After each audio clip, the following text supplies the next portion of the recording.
Bonjour. Aujourd'hui, on va parler d'un sujet sérieux. On va parler du chômage des Ivoiriens. Le chômage des jeunes de Côte d'Ivoire. On a un taux de chômage très important et 80% est dans la précarité de l'emploi. Je voulais situer les responsabilités. En Côte d'Ivoire ici, on a l'impression que entre le peuple et les autorités, chacun se rejette la faute. Qui doit donner de l'emploi à qui? Est-ce que ce sont les jeunes eux-mêmes qui doivent se chercher pour trouver leur propre emploi, ou bien c'est le devoir de l'État de créer les conditions d'emploi pour ce peuple? Selon moi, c'est l'État qui doit donner de l'emploi au peuple. Je dis bien le maître qui a conquis la terre de Côte d'Ivoire. Donc ça veut dire que ce sont les colons. Et depuis que les colons nous ont laissé cette terre-là, ont laissé cette terre à nos gouvernants, il incombe aux gouvernants de donner de l'emploi à toute la population. C'est un devoir. D'abord, pour la première raison, c'est que l'État exige du peuple de payer des impôts, de payer des taxes pour que l'État lui-même vive. Donc, les gouverneurs, avec les familles, sont payés par le peuple. À partir du moment où tu m'imposes d'enlever de mon argent, de mes revenus, de pouvoir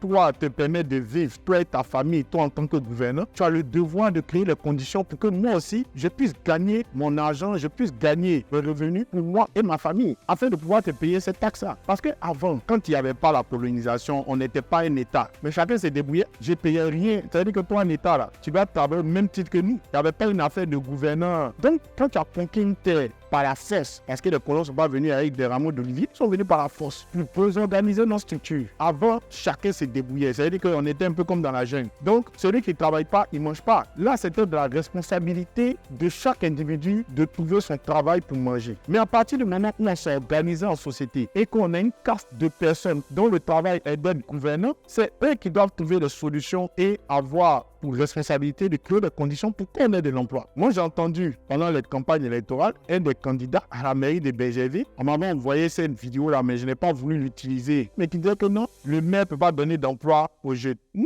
que lui là, quand lui il n'était pas encore maire là, est-ce que le maire de l'époque là a un travail? Lui il a gouillé, donc il demande aux jeunes de gouiller aussi. Non, ça c'est pas des paroles d'un gouverneur ça. Parce que toi tu vis de toutes les taxes. Ce sont les gouvernants qui doivent créer des conditions pour que chaque individu sur son territoire puisse travailler. La deuxième raison même, c'est que c'est une question stratégique. Plus tu as des sujets où ta population travaille pour toi, plus tu deviens riche en tant que gouverneur. C'est comme si tu viens d'annexer un pays et puis tous les gars qui sont là-bas ne travaillent pas. Comment tu peux devenir un roi puissant? Il faut pousser les gens à travailler, c'est toi qui dois donner de l'emploi aux gens. Même si c'est en condition d'esclave, tu dois permettre à chacun de gagner son pain dans la dignité. Tu dois permettre à chacun de travailler et de manger. Peu importe le système que tu mets en place, que ce soit un système forcé. Et c'est pareil en matière d'éducation. Ce n'est pas normal. Moi, j'ai lu sur le Dr Eddy Brice Niapia de l'INPHB qui a fait sortir une donnée de l'AFD et du CREMIT qui disait que 80% des diplômés de l'université Félix Houphouët-Boigny ont des compétences inutilisables sur le marché actuel de l'emploi. Mais c'est grave. Mais l'État ne peut pas rester là comme ça. C'est-à-dire que vous nous donnez une éducation qui ne sert à rien. Mais les collègues, à l'époque, ils créaient l'éducation pour permettre qu'on puisse travailler pour eux. À l'époque, ils n'avaient pas besoin d'ingénieurs, ils n'avaient pas besoin d'industriels. Ils avaient besoin des gens qui savaient lire et écrire pour pouvoir planter les biens qui venaient piller en Afrique pour repartir.